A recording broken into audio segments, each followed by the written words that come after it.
crossed baseball bats and balaclavas. Is this a fashion statement or gang imagery? The Surrey School District says the words and pictures on a clothing line do go too far. We'll have more on that coming up. Surrey School District says zip it to clothing. It says promotes gang activity. We're going to hear why schools want to ban hoodies sold by a local company and take your calls. That's coming up next. Well, it glorifies violence, so says the Surrey School District. It's now banning clothing that features images of balaclavas and baseball bats, among other things. Killaz, K-I-L-L-A-Z, right? Correct, yeah. Why have you decided to ban the clothing? Well, as a school district, we have a job of doing the responsible and doing the right thing, and that is to ensure a safe and caring school climate. And that means we need to deal with anything that may appear that promotes or actively glorifies violence, as we feel that this particular item does. And to the response some might have that this is part of teenagers being edgy, that it's not really promoting violence, it's just the way teenagers are. Yeah, I don't know, Mark, if you were actually, if you have seen this item, I don't know that there's a lot of room for interpretation. It is clearly symbolic for violence. So I don't know that there would be that much room for interpretation on that point. What about the possibility that banning something like this actually makes it more desirable? I mean, that is always a concern. I guess that can't dissuade us as a district to make sure we do the responsible thing. We definitely weren't out to promote the banning of the product, for sure. We definitely, were we aware that, we possibly recognize the potential for that happening by exactly what's happening here as far as media getting wind of it. But, our interpretation was just, once again, just to remind our administrators of our safe and caring school policy around dress code expectations. So I do appreciate that concern, but in the end, we still need to do the responsible thing as a district. I know that your program there has received international awards for the way it does deal with potential gang violence in schools. At the same time, have you thought about other ways to handle this that somehow makes this kind of clothing uncool as opposed to banning it? Oh, absolutely. I mean, and I won't speak to this particular clothing, but I think in all of the work that we engage in the Surrey School District, we have been dealing on the forefront, if you will, around gang association and gang violence. And so there's regular dialogue in our classrooms in relationship to, what we see as potentially being glorification of this type of behavior and lifestyle. We're going to hear from Ryan Weiss right now. He is the owner of what's called Ephin Apparel, E-P-H-I-N, the company behind this clothing and the controversy. And then we'll ask our listeners, too, for their reaction to this ban by the Surrey School District. 669-3733, 1-800-825-5950, star or pound 690. And Mr. Weiss, welcome to our program today. Hey, how you doing? Thanks for having me. What do you think of this ban on your clothing? I'm a little bit confused. We've been selling our clothing in the Surrey area and across Canada for about 8 years now.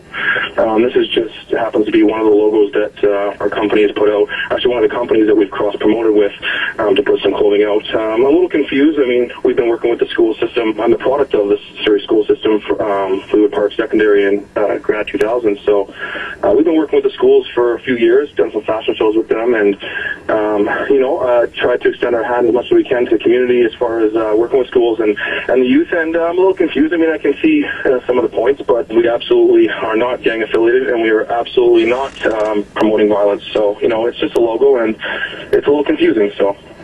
And it could be confusing for parents as well, and the school administrators when they look at your imagery, which is crossed baseball bats and a balaclava and stomp down killers. How can that not be considered violent? Well, put it this way, if people are paying attention to it, we've done our job. I mean, I'm not trying to promote violence. Anybody that talks to us as a company, any kid that knows of us, and there's a lot of supporters around the world of our companies, know that we are good people, and we support young entrepreneurs and pushing forward in your life, whatever that be, whether it's clothing or whatever you do. We as people, we as owners of the company, give as best of a message we can. It depends on, I guess, really the person themselves and how they interpret their lives and how they interpret what it represents. I know, and I would definitely put on statement right now, we do not represent gang violence, gangs, violence in general. So it's a logo, and take it for what you want to take it. If it's banned, I'm disappointed to hear that. But what is the message behind that kind of image? What were you thinking when you put that on there? I don't know. I mean, it's just a logo, right? We have hundreds of logos. I mean, at the end of the day, if it's getting this much attention, we've obviously done something right in the sense that our clothing's getting noticed. I mean, if you look deep into the company, as far as the clothing's concerned, like I said to you already, it's a clothing company. It's carried all across Canada. We're in the midst of doing an international distribution deal right now. A lot of people love the brand. A lot of people support it, and if it's interpreted as violence and interpreted as a gang, that's their choice. It is absolutely neither. Okay, but if it does feed into the possibility that young people might idolize gang behavior and gangs, is that a worry for you at all? It's a worry in the world. It's a worry in Surrey in general. I don't think that because of our clothing it makes it more of a worry. It's really about how people interpret it. If people knew about us and how aggressive we were as young entrepreneurs and how much we've come up, like I said, a product of the Surrey school system, and come up and has created a successful clothing line that's, like I said, distributed all over Canada. I mean, I would say that's a pretty positive message. I wouldn't be, looking into one specific logo and saying these people are affiliated with this and that. They don't know us. We are definitely. I would love to work with the school district more often. That's my actual opinion. And, I don't think kids are stupid. I don't think that they should be labeled as stupid or that they don't understand. I mean, you're never going to eliminate problems in the world or in the district, but I don't think that when they look at us, they think of the negative. I think they think of the positive. So, thanks for taking this call right now. Thanks for having me. Ryan Wees, he's the owner of Effin Apparel, 25 minutes after 12, after 1. In the Mountain Time Zone, and now we would like to hear from listeners around BC. We'll go back to Teresa Campbell on this too, but 669-3733 is the number to reach us around Metro Vancouver, 1-800-825-5950. Teresa is head of the Safe Schools program for the Surrey School District, which is going to ban this particular apparel, and Melissa is calling us from Kamloops. What do you think, Melissa? I think it's very, not funny, not comical funny to hear the owner-manager of Effin Apparel speak about the piece in question, because I think it should be banned in schools like that, because no matter which way you cut the cards, it is violence. And for him to go against that makes him and Effin Apparel, which is a questionable enough name as it is, it makes them sound a little bit silly for him not to say, yes, absolutely, it is a violent piece of apparel. And Melissa, to his response that perhaps the district is taking it too far, that they do not intend to promote violence through what they're selling. What about that? There's no other way. It's like the I'm sorry, I don't recall her name, from the school board, says there's no other way you can look at it. Like she said to you, it's not necessarily open to interpretation. You look at it, and it doesn't matter how creative you are. You aren't thinking of a balaclava as a guy on the oil rigs keeping warm with 2 baseball bats. It's just, there's no question about it. It is promoting violence. It is encouraging. I mean, I was listening to the radio just 15 minutes ago, and there was a 16-year-old girl assaulted. And I mean, that's exactly what it encourages and promotes, and it's why those young people are wearing it. They're not wearing it just for fun. They're wearing it because that is what it tells them, and that is what they're trying to portray. They're trying to say they're tough.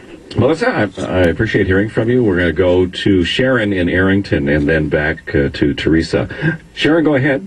Yes, hello. I have a few points to make. Number one, remember the beatniks and the sweaters back in the 60s, 50s. Remember the leather jackets that indicated you had to be a hood. Remember the clothing as well as the shoes that made someone stand out as being tough, maybe involved in street crime. Remember the clothing of the dress code here a few years ago, where midriffs were quite acceptable for quite a while in the schools, even in the grades 6, 7, and 8 classes, until finally a few of the parents said, we need a dress code that protects and does not entice our young hormonal teenagers. Well, we seem to have lost Sharon, but you've made some really good points there. Teresa Campbell, I'd like to go back to you on the important points that she's making. Look to previous generations. Look to her examples: leather pants and beatniks, and the imagery around that.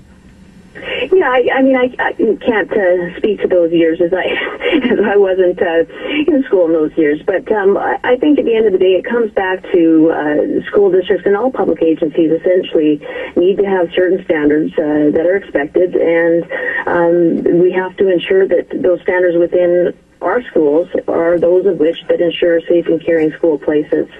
What did you think of Ryan's response? Well, I appreciate it. I'm not familiar with the rest of his clothing line, so I can't really speak to his other pieces and his other comments. I can just speak to, for right here and now in the item in which I have seen, and the logo in which I have seen, it is outright promoting violence and is very clearly glorifying violence. And I think that most reasonable people would find it quite disturbing. Dan from Aldergrove, you go ahead on this, please, Dan. Yeah, I just want to say that that guy sounded like a complete hypocrite, and if you do go to the website, stompdown.ca, these guys are promoting illegal activity as far as graffiti, drugs, and all that kind of stuff. So for this guy to come on the radio with basically no ground to stand on, and that's exactly what he sounded like, it just makes him look foolish. Dan, thank you. Anita now from Langley. Last call on this. Anita? Hi. Yeah, it was quite interesting to hear him dance around on that question. But I think this is just another classic example of a corporation not caring about what's best for its clients. And instead, and he admitted himself, he's more concerned about the bottom line. You know, I mean, it's his company's getting recognition, and that's all that they seem to care about. Can you imagine teens wearing this kind of clothing and thinking it's cool, as opposed to promoting this idea of violence? I bet there's a huge number of kids who would want to wear this, and it's the demographic. I mean, kids don't necessarily make the best decisions at those ages, and if it's something that they think is cool, of course they're going to wear it. It's unfortunate. I'm glad the school board is stepping in to protect, essentially, it's the kids. And Teresa Campbell, what happens if a student wears this clothing into school?